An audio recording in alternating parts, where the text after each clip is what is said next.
Declaro aberta a sessão administrativa ordinária do egrégio órgão especial do dia de hoje, 3 de junho de 2013. Submeto à apreciação do órgão especial a ata da sessão administrativa ordinária do órgão especial realizada em 20 de maio de 2013, ata de número 21/2013. Indago se há alguma retificação a ser feita ou se podemos aprová-la tal como está. Ata aprovada. Vamos ao primeiro processo da pauta. Ao pregão. Processo 000-2840-50-2013, assunto: recurso em face da decisão da excelentíssima senhora presidente desse regional, que indeferiu o exercício provisório no Tribunal Regional do Trabalho da 22ª Região, decorrente de licença por motivo de afastamento do cônjuge, bem como a concessão de licença trânsito de 30 dias. Requerente Ilara Madeira Reis, servidora deste egrégio tribunal, que solicita a sustentação oral ao presidente. Sendo ato dessa presidência, e sendo relatora do processo a vice-presidente, doutora Silvia, passo a presidência ao ilustre desembargador mais antigo, doutor Nelson Nazar.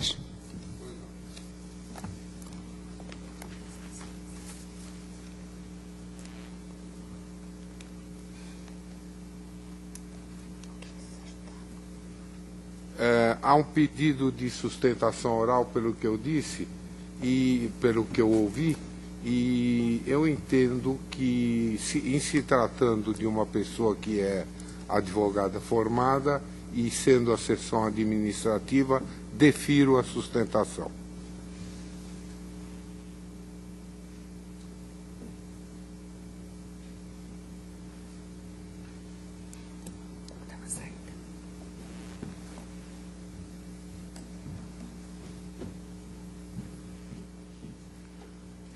Você me marca o tempo.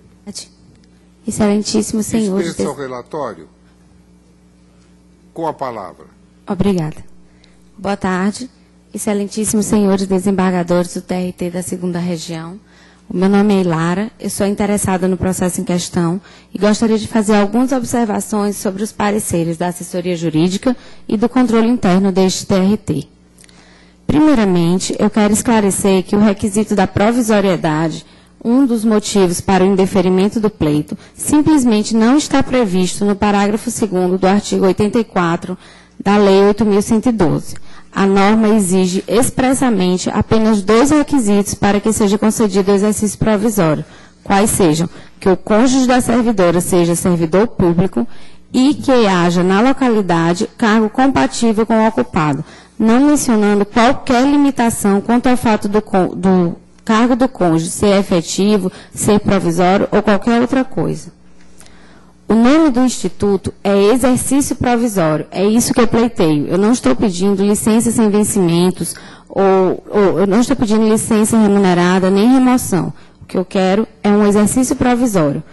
O nome desse instituto é exercício provisório porque ele está condicionado à manutenção do vínculo empregatício do cônjuge e à manutenção do matrimônio.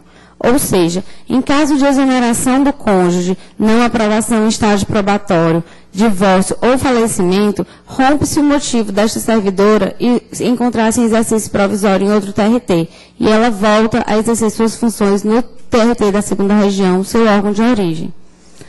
Entender que, por se tratar de um cargo efetivo, o deslocamento seria obrigatoriamente definitivo, é fazer uma interpretação restritiva da norma, ou seja, é interpretar a lei a fim de restringir direito, criando um requisito que a lei não exige, o que não é admissível pelo ordenamento pátrio. Ademais, a própria lei exige que o cônjuge seja servidor público. Ora, se partimos do pressuposto que todo cargo público é definitivo, como fundamentam os pareceres, então o Instituto do Exercício Provisório não existiria. Isso porque um requisito excluiria o outro, vez que a lei exige a ocupação do cargo público e, segundo o entendimento dos autos, é sempre definitivo, motivo pelo qual impediria o exercício provisório. Tal interpretação também fere o princípio constitucional da isonomia, vez que o exercício provisório foi concedido a vários servidores deste TRT em hipóteses idênticas, qual seja provimento originário, sobretudo o caso da servidora Ana Cristina Cavalcante Reinaldo Andrade, cujo cônjuge Alexandre Andrade de Souza foi aprovado no mesmo concurso para o mesmo cargo, na mesma localidade que o cônjuge dessa requerente. E ela teve sua licença concedida por este tribunal, a licença para acompanhar cônjuge, com o exercício provisório no TRT da 22ª Região, sendo inadmissível o tratamento tão díspare para caso tão idêntico. Isso sem falar nos também constitucionais princípios de proteção à família e direito ao trabalho. É injusto exigir que uma mãe tenha que escolher entre um dos dois, quando, por ser servidora federal, tem legalmente amparado seu direito de trabalhar na localidade em que vive sua família, vez que foi naquele município de Teresina que seu cônjuge foi aprovado para concurso público de médico plantonista. A atual situação da servidora é por demais delicada, vez que, estando em licença sem vencimentos há 2 meses, não pode exercer sua ocupação de servidora, nem sua profissão de advogada, ficando condenada pelo Tribunal do Trabalho a não trabalhar e viver às expensas de seu marido, que, por sua vez, precisa trabalhar muito mais a fim de sustentar toda a família que está sendo privada da força laboral da mãe. Destaque-se que esta servidora possui especialização em Direito do Trabalho e Processo do Trabalho pela PUC de São Paulo.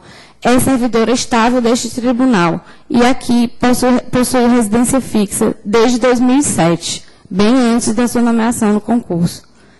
A concessão do exercício provisório a servidores nessa situação é um ponto pacífico no STJ, que vem decidindo desta forma desde 2008, tendo tornado firme esse posicionamento a partir de 2010, sendo que o último caso, publicado recentissimamente agora, em fevereiro de 2013, ao contrário do que consta nos pareceres da assessoria e do controle interno, de que o STJ vacila com relação a isso, esse posicionamento desde 2010 tem sido pacífico e agora, em fevereiro de 2013, tem uma publicação deferindo, deixando claro que se trata de ato vinculado, ou seja, não cabe qualquer juízo de oportunidade e conveniência da administração e mais, que o interesse da administração não se confunde com o interesse público superior de proteção à família. Ademais, o STJ também entende que, tendo sido concedida a licença não remunerada, que é o caso em questão, fica claro que o trabalho da servidora não é necessário na localidade de origem, uma vez que abriram mão desse exercício, sendo mais interessante para a União, cofre que a remunera em qualquer ponto do país, ter uma servidora elaborando numa região carente de servidor que uma servidora sem trabalhar. Nesses termos, a servidora pleiteia que lhe seja concedido o direito para que possa manter com saúde os 2 pilares mais importantes de sua vida terrena, a família e o trabalho. Permanecer em São Paulo, mesmo em um excelente emprego, porém longe do cônjuge e do filho de apenas 1 ano, não é razoável.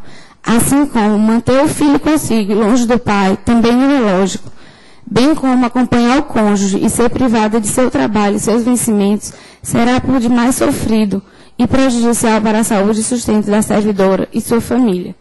Eu trouxe aqui comigo as 2 publicações mais recentes, uma do TRF, da 3ª Região, e outra do STJ, sobre o caso, em que eu gostaria de destacar, como são emendas longas e eu já encaminhei para os senhores através de memorial, eu gostaria de ler apenas os pontos mais importantes dessas 2 emendas.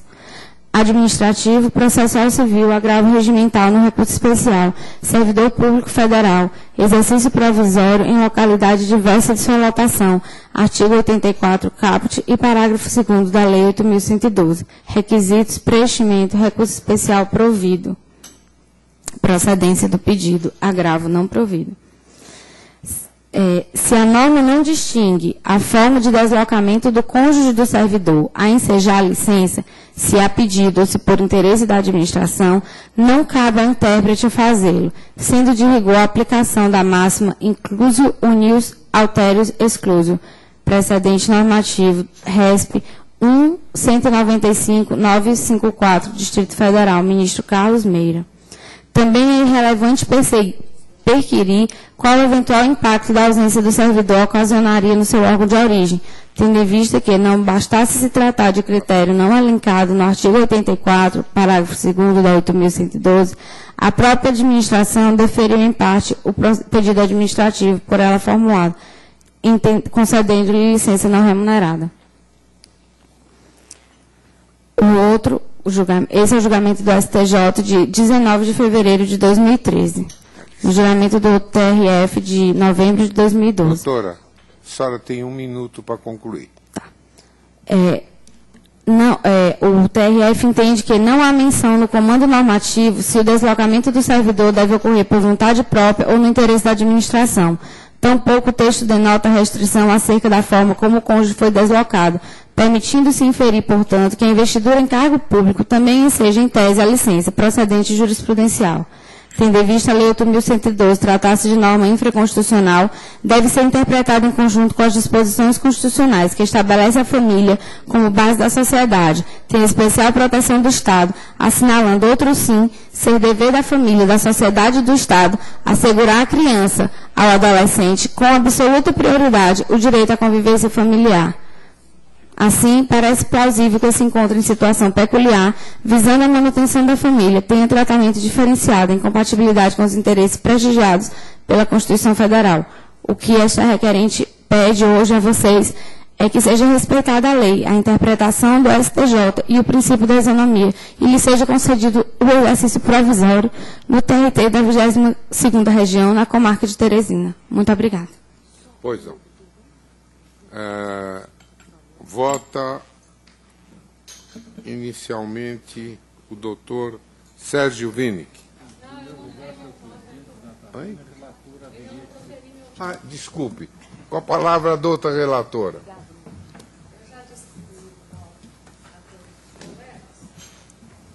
Estou enferrujado. A requerente está em licença não remunerada. E a razão para não se deferir a licença remunerada ou o que ela pretende aqui, o exercício provisório, se baseia no artigo 84 da Lei 8.112. E aqui eu estou citando o parecer da Secretaria do Controle Interno, que abordou muito bem essa matéria, concluindo que, deslocado o cônjuge em razão de posse em cargo efetivo, no caso, médico cirurgião plantonista do município de Teresina, estado do Piauí, não está patente a natureza efêmera, transitória do deslocamento e, portanto, não há que se falar em exercício provisório por parte da servidora postulante à licença do parágrafo 2º. Também não socorreria a requerente o teor do artigo, de acordo com o artigo 36, parágrafo 1º, 3º-A da mesma lei, pois carente o requisito essencial do deslocamento do cônjuge no interesse da administração. No caso aqui, ele fez um concurso público para trabalhar em outro estado, não foi removido.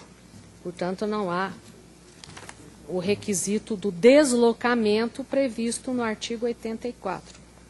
Que é muito claro no sentido que poderá ser concedida licença ao servidor para acompanhar o cônjuge ou companheiro que foi deslocado para outro ponto do território nacional, para o exterior ou para o exercício de um mandato eletivo dos poderes executivo e legislativo.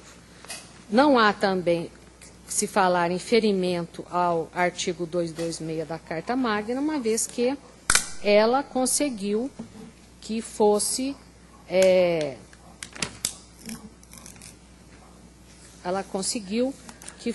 receber a licença para acompanhar o cônjuge, embora sem pagamento, uma vez que não há o preenchimento desse requisito da transitoriedade. Cito até um posicionamento adotado pelo CNJ no processo 0003.271, exatamente nesse sentido. Entendeu-se que, abro aspas, o afastamento em razão de provimento inicial em cargo público não autoriza a concessão da licença para acompanhamento do cônjuge com exercício provisório, ainda que para atividade compatível. Daí porque eu estou negando o provimento ao recurso. Vota na sequência a desembargadora Nélia Lichon. Senhor presidente, eu peço vista deste processo para examinar com maior profundidade. Desembargadora Anélia pede vista. Eu indago quanto aos demais se tem condições de voto. Eu tenho condição. Pois não. Então, na sequência, vota o desembargador Sérgio Winick.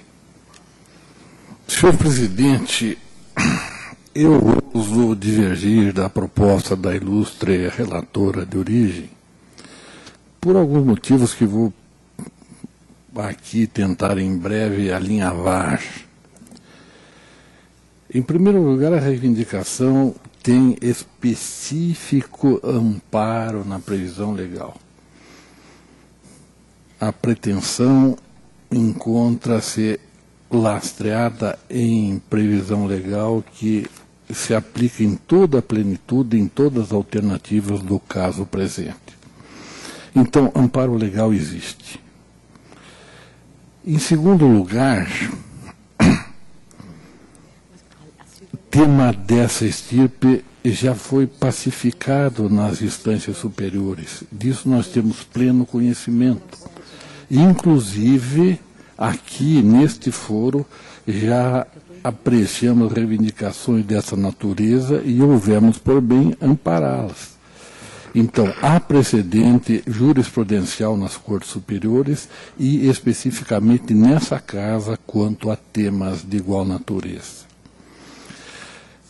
Em terceiro lugar, ou em quarto lugar, trata-se aqui de uma pretensão de se proteger a família. Inclusive estou sabendo, embora acho que não foi dito da tribuna, mas disse criancinha pequena, nenenzinho pequeno, que estará lançado ao desabrigo do convívio com os pais.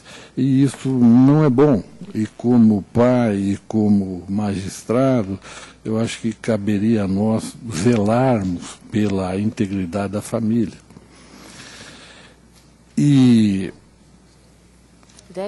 temos ainda que considerar que não é bom mantermos no quadro funcional funcionários trabalhando insatisfatoriamente, com traumas familiares. Isso depõe contra a qualidade do trabalho prestado.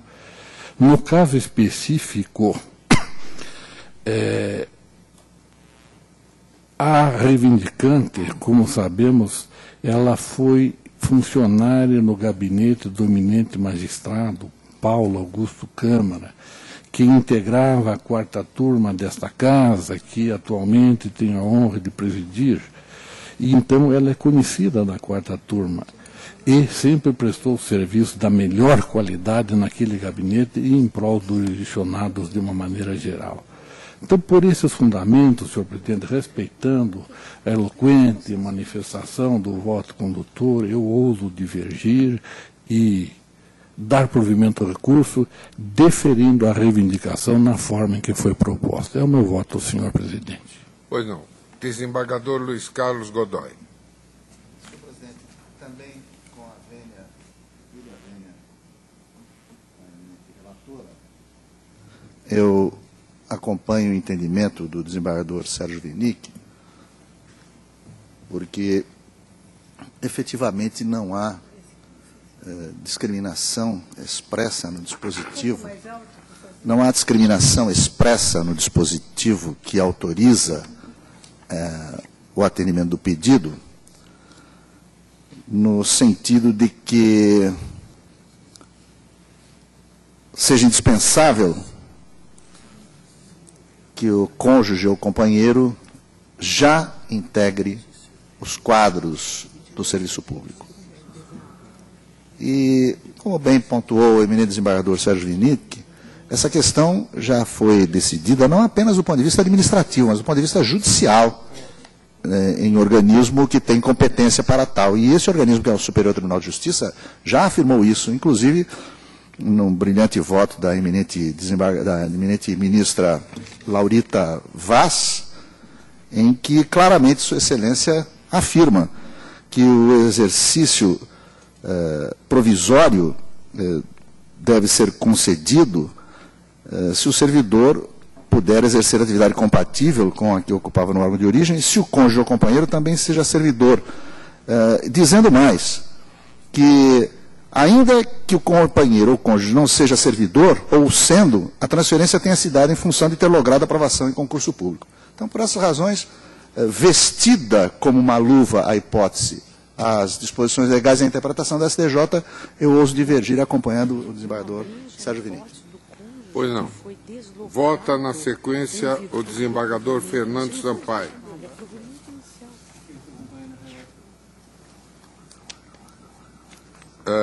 Vota na sequência a desembargadora Maria Inês Cunha.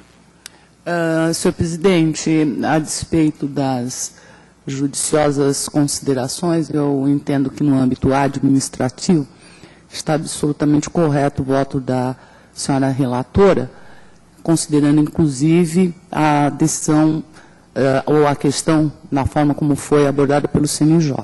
Então, dessa forma, inclusive ressaltando que a servidora sempre poderá obter a sua remoção por permuta, eu acompanho a senhora relatora. Pois não. Vota na sequência desembargadora Tânia Bizarro.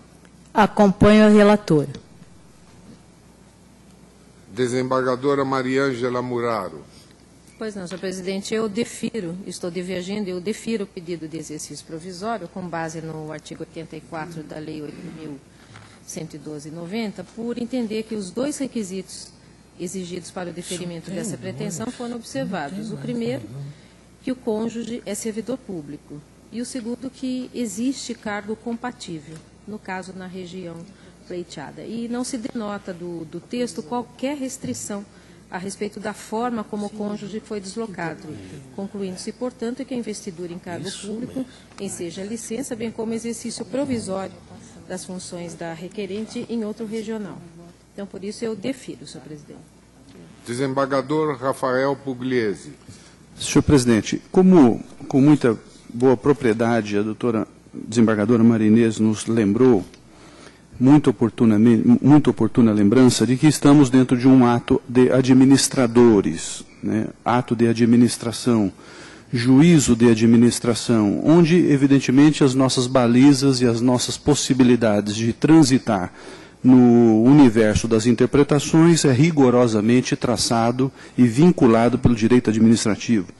Não temos, dentro desta esfera, a mesma liberdade interpretativa e decisória de que podemos aplicar nas decisões judiciais. Portanto, o ato recorrido, impugnado, questiona a existência da figura do exercício provisório. O provisório já conceitualmente quer, evidentemente, se antepor a qualquer sentido de coisa definitiva. Se o caput do artigo 84 refere ao deslocamento do servidor. O servidor deslocado. O deslocado significa que ele tem cargo aqui e é deslocado para outro lugar. Não é a hipótese desses autos dentro de uma avaliação do juízo administrativo, em que não há o deslocamento, há um cargo novo, uma posse originária no Piauí. E, portanto, uma posse originária no Piauí nunca pode ter, dentro do conceito que podemos transitar nessa esfera, um sentido de provisoriedade. O que poderia ser provisório para algo que é definitivo lá? O servidor, marido da ilustre funcionária, tem um cargo definitivo no Piauí. Então, a ida para ela ao Piauí nunca terá foros de provisoriedade. Portanto, não seria esse o instituto que poderia, dentro dessa esfera administrativa e dentro da possibilidade interpretativa na esfera administrativa, compreender o deferimento do pedido. Observo que precedentes citados do Superior Tribunal de Justiça contemplam foro juízo judicial. Em recurso especial, como consta de 2 transcrições. Portanto, eu voto com a ilustre relatora, senhor presidente. Vota na sequência o desembargador Ricardo Trigueiros. Pois não, senhor presidente. Como foi enunciado por colegas que me precederam, e foi muito bem colocado da tribuna, a solução da controvérsia depende da interpretação do artigo 84, parágrafo 2º, da Lei 8.112 de 90. E, justamente, o artigo 84, em seu caput, e o parágrafo 2º, contemplam a possibilidade do exercício provisório, que é objeto da pretensão da requerente. A referência a que não há espaço para discricionariedade já foi contemplada, inclusive, no julgado mencionado pelo desembargador Godoy em uma das suas passagens. Preenchidos pelo servidor os requisitos previstos no artigo 84 da Lei 8.112 de 90, não há espaço para juízo discricionário da administração. Isso é o que consta do voto da lavra da eminente ministra Laurita Vaz. E que as condições específicas explicitadas no artigo 84, parágrafo 2º, foram preenchidas, não há a menor dúvida, uma vez que existe a possibilidade de que a servidora exerça atividade naquele local compatível com o cargo que vinha ocupando nessa corte. Segundo, ela é cônjuge, e isso é inequívoco, de servidor público civil militar. E, esse caso, o servidor público municipal também é alcançado expressamente pelo parágrafo 2º da norma referida. A jurisprudência do STJ, ela é copiosa. Nós fizemos um levantamento de julgados da lavra do eminente ministro Arnaldo Esteves Lima, ministro Herman Benjamin, ministro Castro Meira, ministro Jorge Mussi, ministra Laurita Vaz, ministro Gilson Dipp, ministro Jorge Scartesini e outros tantos. Todos no mesmo sentido de que, não há espaço para discricionariedade, e, segundo, a questão se resolve à luz do próprio artigo 84, parágrafo 2º. Essas são considerações, portanto, sob o ponto de vista técnico-jurídico, que me parecem bastante claras. Há outros aspectos também que são relevantes e de corte constitucional. Nós temos a questão da proteção constitucional à família e à maternidade, nos artigos 226 e 6º da Carta Magna. Não é possível conceber que nós vamos realizar algum ideal de justiça separando a mãe e o filho de 1 ano e pouco, o Isaac, né, e do próprio pai que está do outro lado do país. Não se trata de uma situação que possa ser resolvida em meia hora, uma visita de fim de semana, nada disso. Nós estamos falando de um país de extensão gigantesca e em que os cônjuges estão separados por um verdadeiro abismo geográfico. Nós estamos, portanto, condenando a nossa requerente a escolha de Sofia.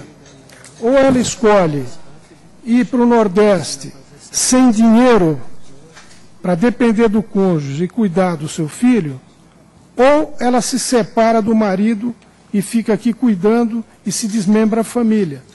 Quem viu o filme Escolha de Sofia sabe o que nós estamos dizendo.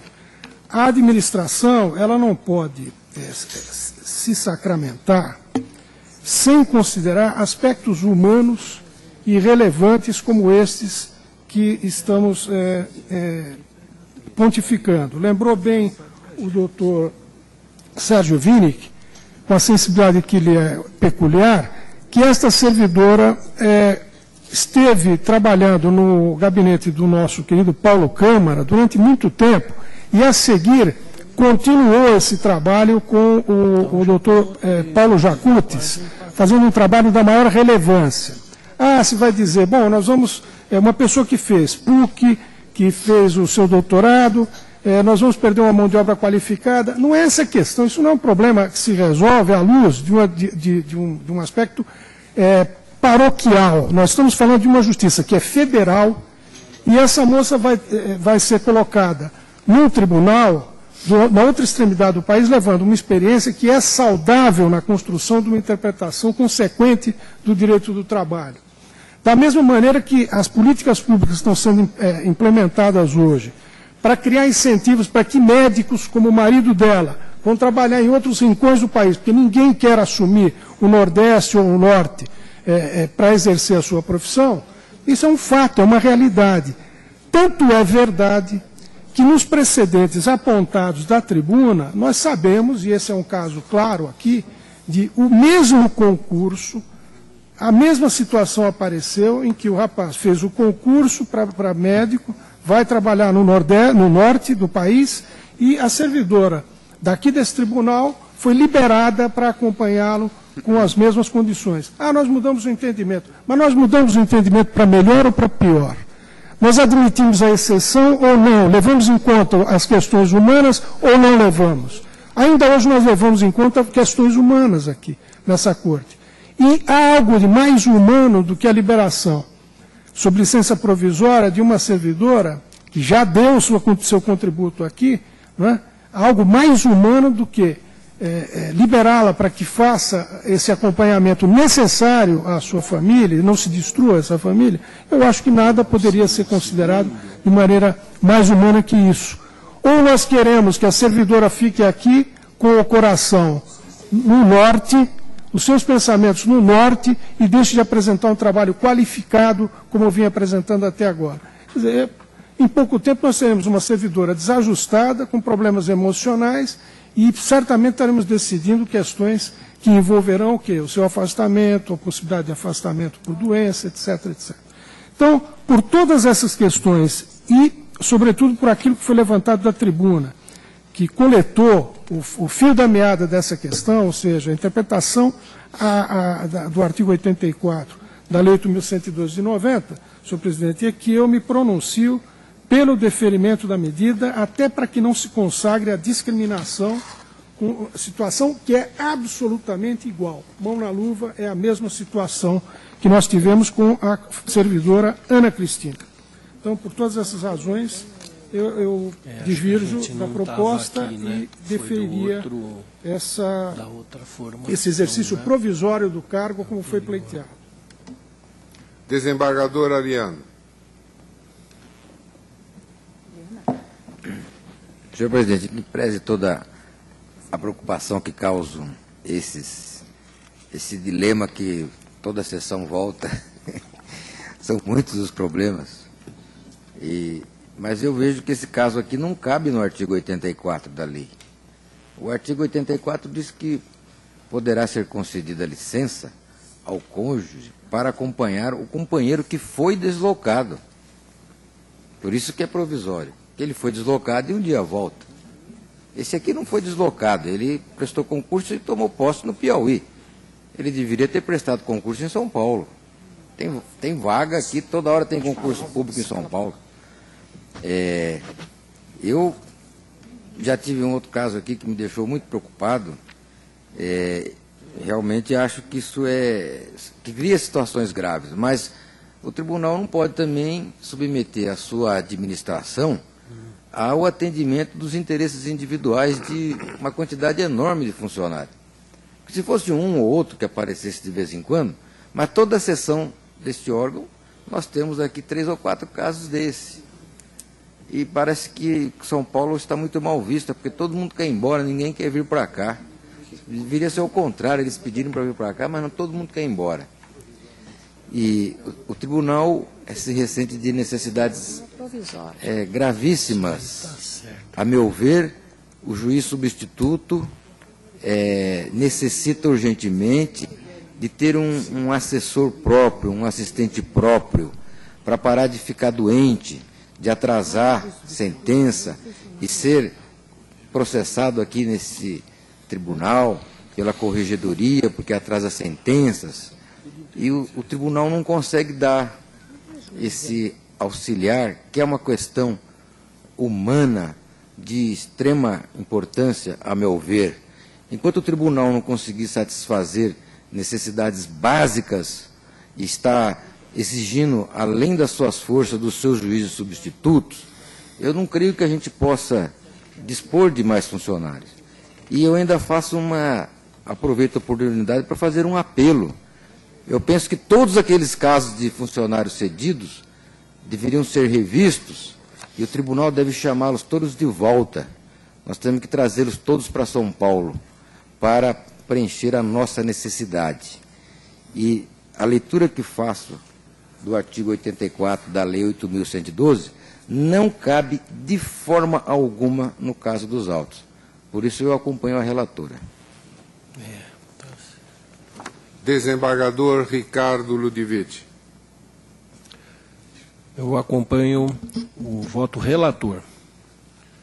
Desembargadora Regina Duarte. Aguardo o vice da doutora Anélia. Então, o processo fica adiado para a próxima sessão, doutora Anélia. Sim. Quando é que vai ser a sessão? Dia 17. 17, pode ser. Dia 17. Então fica adiado para a próxima sessão. As partes saem cientes que no próximo dia 17 prosseguirá a votação com o voto da desembargadora que pediu vista.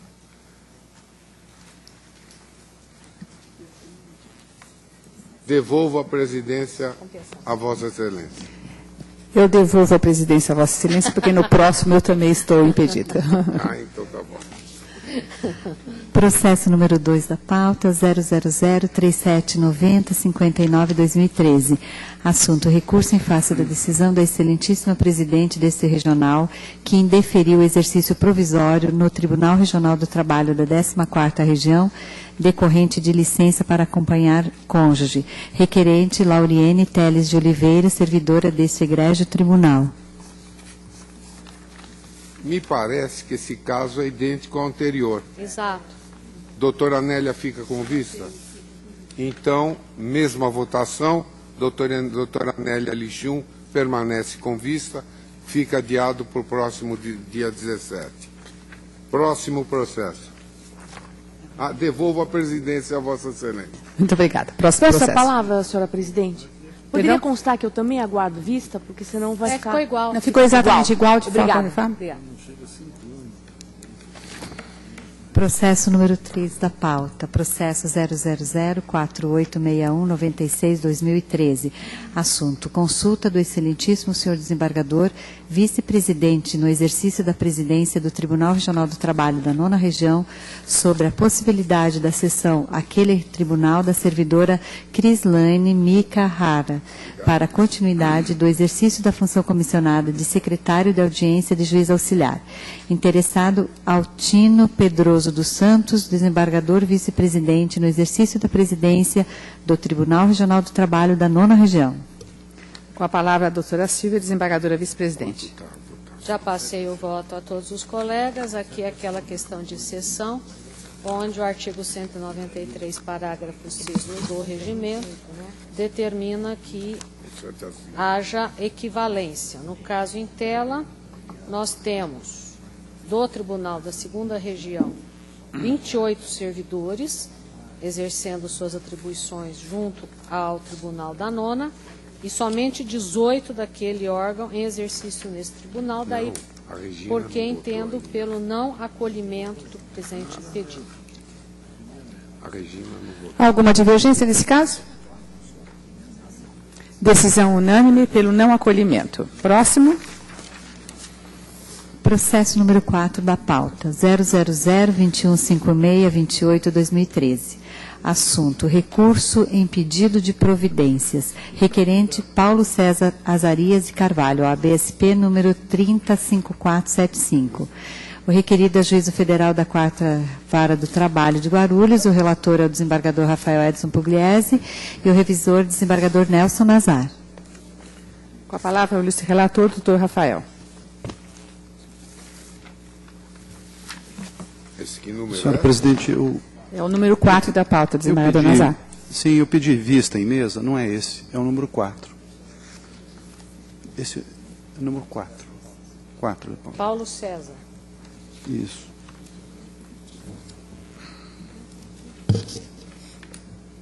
Eu só vou confirmar uma informação, mas eu vou antecipando o meu voto, senhora presidente.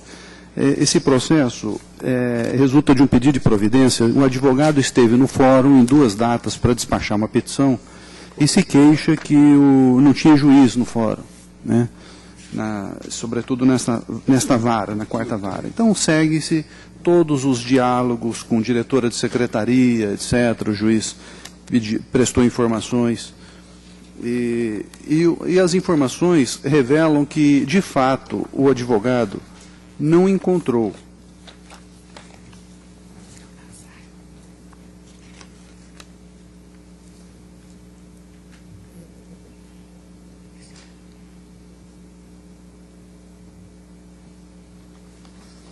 eu pedi os autos, senhora presidente, só para confirmar se o advogado ficou ciente desta sessão.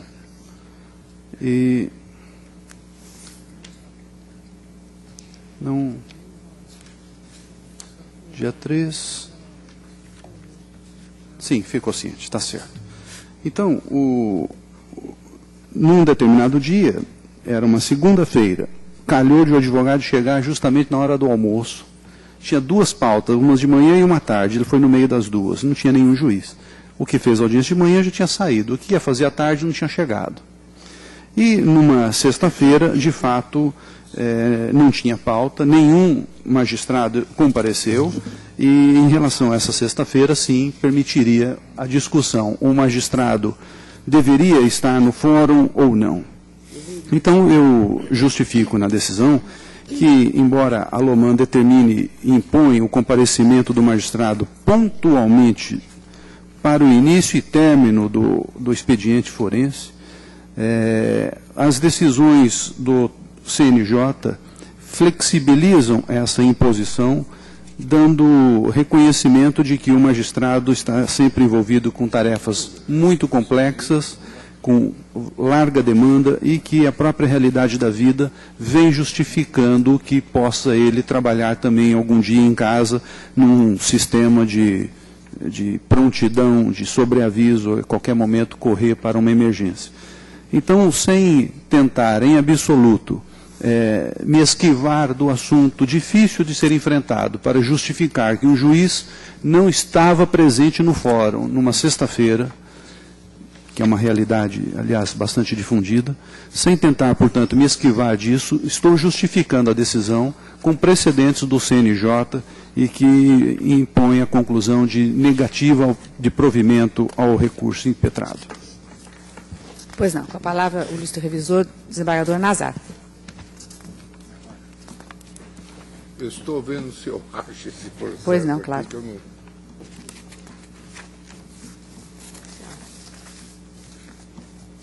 O cara também tem que ir na sexta, né? Trabalhar sexta-feira.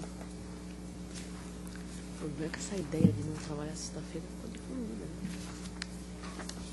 Pelo menos não trabalhar no fórum. Acompanhe. Acompanhe. Haverá alguma divergência? Sim? Pois não. Então vamos escolher os votos. Desembargador Nazar, desembargador Trigueiros. Desembargador Ariano. Desembargador Ricardo Verta Ludovic. Acompanho. Desembargadora Regina Duarte. Acompanho. Desembargadora Silvia. Acompanho. Desembargadora Nélia. Desembargador Vinic. De acordo. Desembargador Godoy. Fala mais alto. Quer apertar? Aperta o botão aí. Com a devida vênia e ainda que já formada a adulta maioria, ouso divergir do voto do eminente relator, baseado, em primeiro lugar, num argumento que Sua Excelência usou num julgamento anterior, dizendo, e com muita propriedade, que o espaço para a interpretação das normas administrativas é bem restrito em relação à interpretação judicial. E, de fato, me parece também que não se pode negar a natureza administrativa do Conselho Nacional de Justiça e, embora aquele órgão tenha flexibilizado a interpretação, parece-me que essa flexibilização vai muito além do que seja reconhecer a independência e a liberdade do magistrado. Até porque o que está em jogo também são direitos de outros entes, outras entidades e outros profissionais, como, por exemplo, o direito dos advogados, previsto no Estatuto da Ordem dos Advogados, e que, aliás, já foi objeto até de discussão em relação ao próprio Supremo Tribunal Federal, em que alguns ministros tinham resistência em receber os advogados, não é? Quando isto é um direito inscrito no Estatuto da Ordem dos Advogados. E esse direito do advogado de dirigir-se ao juiz, segundo a lei, independe de horário previamente marcado ou de qualquer outra condição. Isso está na lei. Eu não sei se é possível haver uma interpretação flexível para isso. Por outro lado, a liberdade e a independência do magistrado, que o CNJ tem reconhecido, e o faz com, ouso dizer com propriedade, porque quem sou eu para julgar o que decide o CNJ, mas isso diz respeito à função jurisdicional propriamente dita, não ao dever de estar à disposição das partes e dos seus advogados. Então, por estas razões é que, assim como não cabe a esta corte ou qualquer corte estabelecer um horário de trabalho para os juízes sabem que horário que eles devem estar à disposição da sociedade, inclusive dos advogados. Por essa razão, ouso divergir e dou provimento ao recurso. Pois não. Desembargador Fernando Sampaio. Desembargadora Marinês. Com o relator. Desembargadora Tânia. Desembargadora Mariângela. De forma que, por maioria, vencido o desembargador Godoy, negou-se provimento ao apelo. Terminada a pauta da sessão administrativa ordinária do órgão especial, daremos início de imediato à pauta judicial do órgão especial.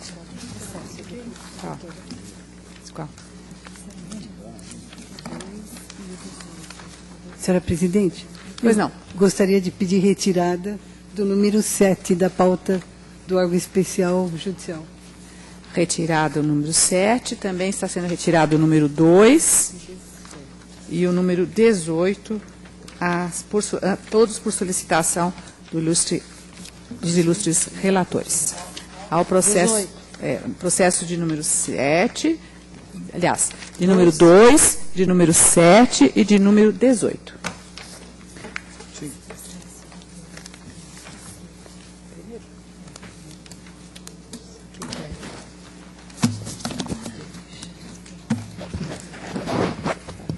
Primeiro processo.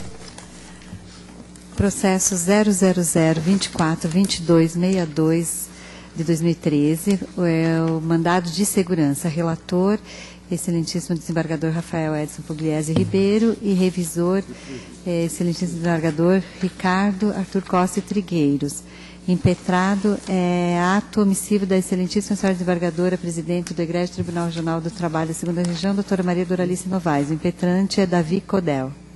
Passo a presidência à ilustre vice-presidente, doutora Silvia. Pois não. Relator, doutor Rafael. Pois não, senhora presidente, esse mandado de segurança, estou votando para denegar a segurança, porque o ato dito impugnado com o ato por uma omissão legal da presidência, não existiu. Não se trata de uma omissão da presidência, mas de uma imensa dificuldade muito natural que se deparou a presidência para despachar, deferindo ou negando, um pedido de aposentadoria especial que carece de regulamentação legal. A presidência não se omitiu, mas deu o tratamento, o encaminhamento de uma solução rápida do assunto, inclusive através de atos baixados, ato GP 18 e 19, 2012 e 2013. Portanto, assuntos novos que envolveram, inclusive, a interposição de mandados de injunção por omissão legislativa, tendo o Supremo Tribunal Federal determinado a observância do artigo 57 do Estatuto. Já por isso se evidencia quão dificultosa estava a situação da presidência para dar um desfecho a esse processo, a esse pedido administrativo. Portanto, não há ato ilegal e denego a segurança. Pois não, denega a segurança. Doutor Trigueiros, como revisor? Acompanha. Doutora Doris. Doutor Ariano? Doutor Ricardo? Acompanho. Doutora Regina. Acompanho. Doutora Anélia. Acompanho. Doutor Nazar. Acompanho. Doutor Vinic. De acordo. Doutor Godoy. Acompanho. Doutor Fernando. Acompanho. Doutora Marinês. Doutora Tânia. Doutora Maria Ângela. A proclamação. Por unanimidade de votos, foi denegada segurança nos termos do voto do excelentíssimo senhor relator. Devolvo a presidência a Vossa Excelência. Pois não, processo de número 3, está o pregão. Processo 000-21-29-45 de 2013, é o agravo regimental. Relatora, excelentíssima desembargadora Nélia Lichung e revisor, excelentíssimo desembargador Nelson Nazar. Agravante, Fernando Issal Onaga. Agravada a decisão da Corregedoria do Egrégio Tribunal Regional do Trabalho da 2ª Região. Com a palavra a desembargadora Nélia Lichung, desembargadora corregedora regional. Pois não, senhora presidente. O agravante é Fernando Issal Onaga e eu estou entendendo que o ato combatido corresponde à atividade jurisdicional. E como a atividade correcional tem natureza administrativa, não alcança aqueles atos que compreende a atividade jurisdicional propriamente dita. A hipótese em questão não contém nenhum atentado à boa ordem processual que constitua erro improcedente, pois a juíza ordenou que se aguardasse o trânsito em julgado da decisão de embargos de terceiro para então analisar a arrematação. Em suma, estou negando o provimento e já aviso que o segundo caso é de parente e eu também estou negando. Pois não, desembargador Nazar. Nepotismo, né? Eu quero esclarecer que eu não tenho divergência nem nesse agravo regimental, nem no subsequente. Pois não. Alguma divergência? Decisão unânime. Processo número 4, a desembargadora Anélia. Que é a mesma coisa, né? Aparente. É da mesma É forma? igual. Eles são parentes aí. O doutor Nelson Nazar também já acompanhou. Parece que a matéria é idêntica. Podemos considerar votado por decisão unânime. Decisão unânime. Processo número 5. Processo 000-26-1008 de 2013, agravo regimental. Relatora, excelentíssima desembargadora Nélia Lichung, revisor, excelentíssimo desembargador Nelson Nazar. Agravante, Fernanda Chagas Rodrigues, agravada a régia decisão da Corregedoria do Egrégio Tribunal Regional. Senhor presidente, eu acho que eu não tenho divergência nos subsequentes. Em todos. Correto. Desembargadora Pois Nélia. não. Aqui no número 5, eu estou mantendo a decisão que rejeitou liminarmente a correção, dado o endereçamento equivocado da correção. Em suma, estou negando o provimento. Alguma divergência? Eu tenho, senhor. Pois não. Pois não. Senhor presidente, o que eu percebi aqui é que houve um erro material no endereçamento da medida correcional, foi encaminhada à presidência do tribunal, de maneira que eu entendo que essa questão pode ser resolvida e não obsta a que se processe a correição devolvendo os autos à origem, determinando o processamento da correição e oportunizando, inclusive, o juízo da retratação. Eu considero relevante atentar para o seguinte: o TST e o próprio STF já têm adotado posicionamento mais flexível em casos em que o endereçamento das medidas é feito de maneira equivocada para tribunal diverso, ou até mesmo em casos de inadequação recursal aplicando o princípio da fungibilidade. Nós temos um exemplo aqui no nosso Tribunal Regional do Trabalho, quando das decisões monocráticas que indeferem o processamento de determinadas medidas nas SDIs, né, o mandado de segurança ou a própria ação rescisória, o recurso direto da parte contra essa decisão não importa a perda da oportunidade da parte de recorrer, não. O TST já exarou ao J número 62, se não me engano, da SDI 2, determina a volta dos autos e que se processe como agravo regimental, mesmo, portanto, em caso de inadequação. Ora, nesse caso, o que a parte fez? Ele entrou para o nosso Tribunal Regional do Trabalho, quando deveria ter endereçado ao juízo da vara. Não me parece um pecado tão grave que não pudesse ser resolvido pela simples devolução à origem que se determinasse o processamento, até para que o juiz pudesse exercer o juízo de retratação. Então, por essas razões, aqui eu entendo que cede lugar o formalismo processual ao caráter instrumental do processo. Então, eu daria provimento ao agravo para isso, para que se determine a baixa, a origem e se processe a correição. Pois não. Alguém mais acompanha o voto de sua excelência? De forma que, por maioria, vencido o desembargador Ricardo Trigueiros, negou-se o provimento ao agravo. Próximo, de número 5. 6, perdão. Processo 00216757-2013, agravo regimental. Relator, excelentíssima desembargadora Nélia Lichon. Revisor, excelentíssimo desembargador Nelson Nazar. Agravante, EMAI, Empresa Metropolitana de Águas e Energia S.A. Agravada, rege a decisão da Corregedoria do Egrégio Tribunal Regional da 2ª Região. Com a palavra a doutora Nélia. Pois não.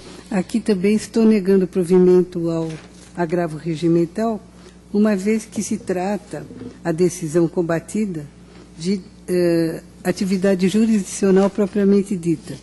Ao contrário do que afirma a corrigente, a sentença determinou em sede de tutela antecipada manutenção do reclamante no mesmo plano de saúde a que tinha direito quando da vigência do contrato de trabalho, mantidas as condições e cláusulas, inclusive no tocante à forma de pagamento e valores.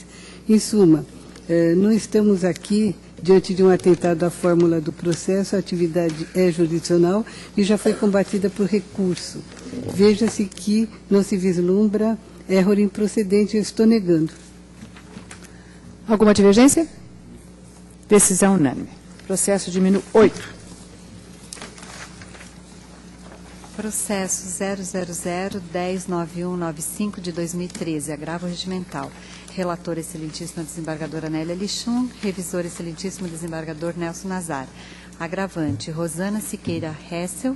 Agravada, rege a decisão da Corregedoria do Egrégio Tribunal Regional do Trabalho da 2ª Região.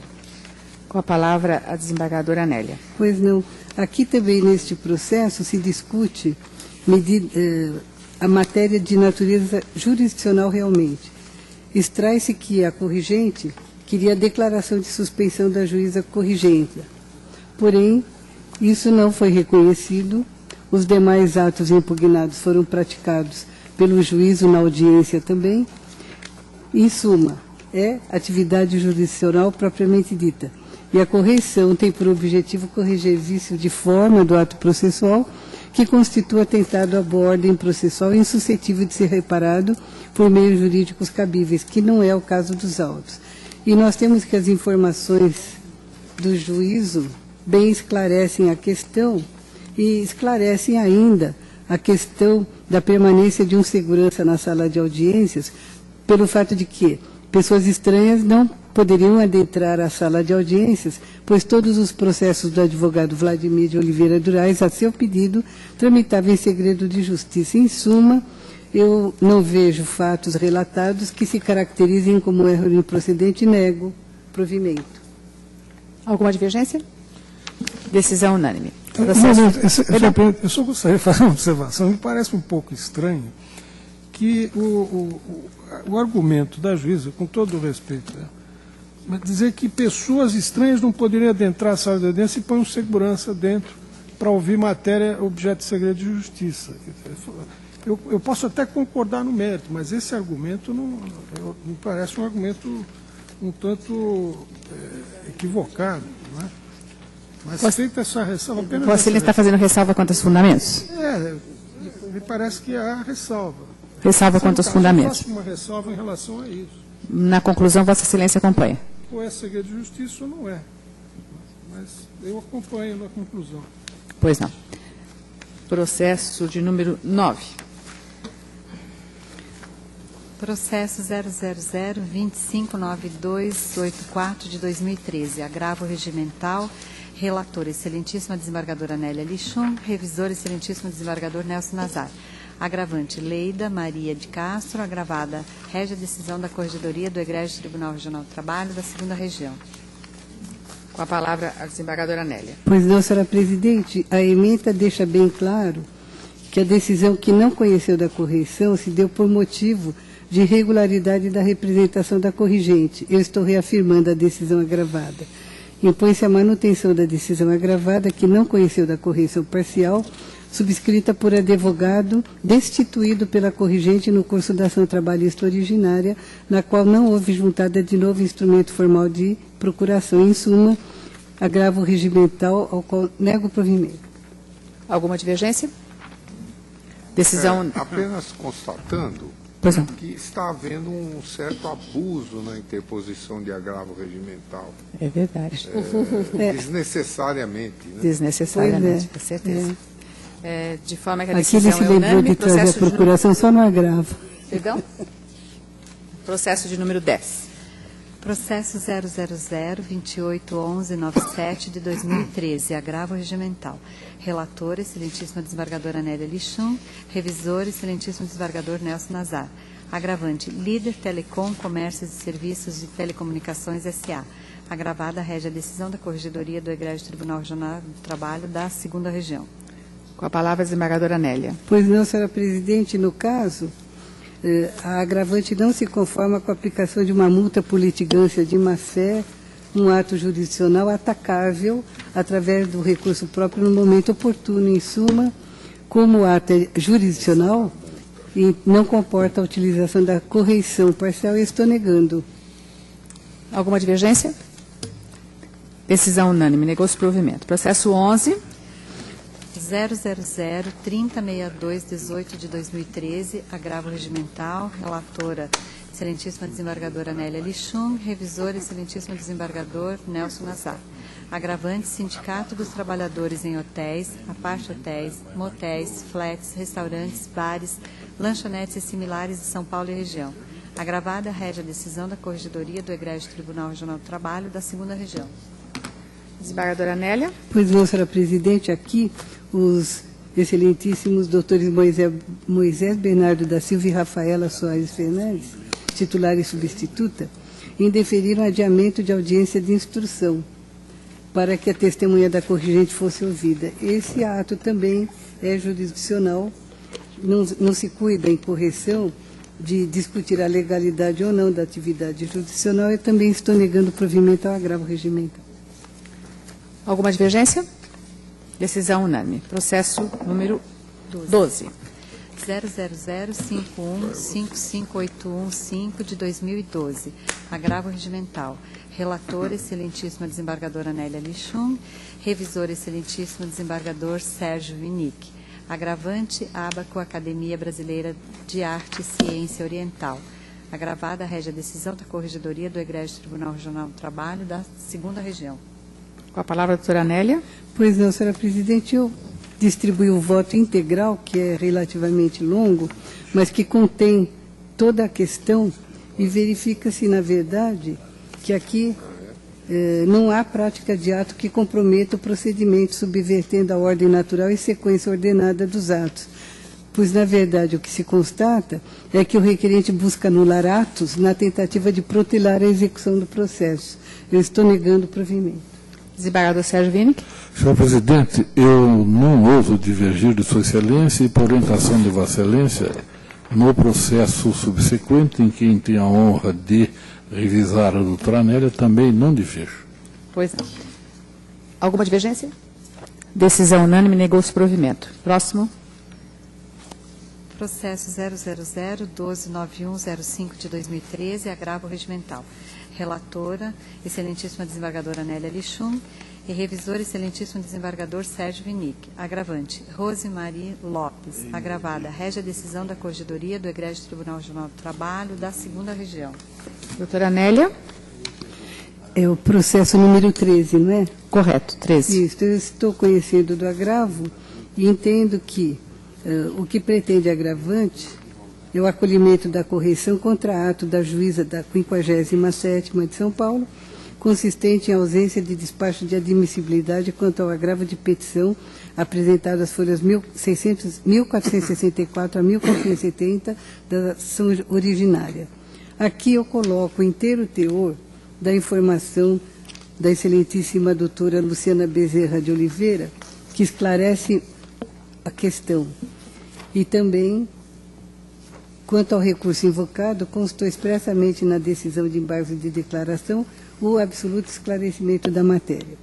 Como se sabe, o processo consiste num encadeamento lógico de atos processuais. Assim, tendo o juízo corrigendo indeferido o pleito formulado pela corrigente, no sentido de dar prosseguimento à execução quanto a diferenças salariais que entendia devidas, ou alternativamente de receber a peça como agravo de petição, determinando inclusive o arquivamento dos autos, resultou evidente nessa decisão o não processamento do apelo. Logo, cabia à corrigente interpor o quê? O agravo de instrumento a tempo e modo, o que não aconteceu, e assim não cabe utilizar como sucedâneo a correção parcial. Por isso, estou negando o provimento a agravo regimental. Pois não. Tendo Sua Excelência o revisor já adiantado que acompanha, indago dos demais se tem alguma divergência. Senhora Presidente, apenas para registrar que estou suspeito por motivo íntimo nesse processo. Pois não. Registrado. Decisão unânime. Negou-se provimento. Processo número 14. 000-3022-36 de 2013, agravo regimental. Relator, excelentíssimo desembargador Rafael Edson Pugliese Ribeiro e revisor, excelentíssimo desembargador Nelson Nazar. Agravante, Diego Membrides da Cunha e agravada, régia decisão da Corregedoria do Egrégio Tribunal Regional do Trabalho da 2ª Região. Com a palavra, doutor Rafael. Senhor Presidente, não foi conhecido o pedido de correição por falta de juntada de documentos necessários ao conhecimento do incidente processual, que era a imposição judicial de ratificação de um acordo firmado por valores abaixo do estabelecido. Entendi de não conhecer por falta dos documentos, os documentos não foram juntados e eram necessários para a perfeita cognição correcional. Nego o provimento. Desembargador Nazar? Demais? Negou-se provimento, decisão unânime. Processo número 15. 000-280153 de 2013, agravo regimental. Relator, excelentíssimo desembargador Rafael Edson Pugliese Ribeiro e revisor, excelentíssimo desembargador Nelson Nazar. Agravante, Propac, Indústria e Comércio de Plásticos Limitada. Agravada, régia decisão da Corregedoria do Egrégio Tribunal Regional do Trabalho da 2ª Região. Pois não, com a palavra o desembargador Rafael. Senhora Presidente, o ato impugnado é um indeferimento pela autoridade corrigenda de prazo para aditar a defesa. Entendi que o ato é jurisdicional e que a decisão da magistrada foi correta, porque o aditamento inicial foi apenas de redução do alcance do pedido e, portanto, não demandava novo prazo para aditar a defesa, era simplesmente readequação do alcance do pedido para menos. Então, foi julgado improcedente o pedido de correição e aqui nego o provimento ao agravo. Desembargador Nazar? Demais? Decisão unânime, negou-se provimento. Com relação aos processos de número 16, 17 e 19, trata-se de embargos de declaração em agravo regimental, através dos quais Sua Excelência, a ilustre desembargadora corregedora, Anélia Lichum, deixa de acolhê-los, de forma que eu coloco em votação em bloco para saber se há alguma divergência. Decisões unânimes, portanto. Declaro encerrada a pauta do órgão especial da data de hoje e agradeço a presença de todos.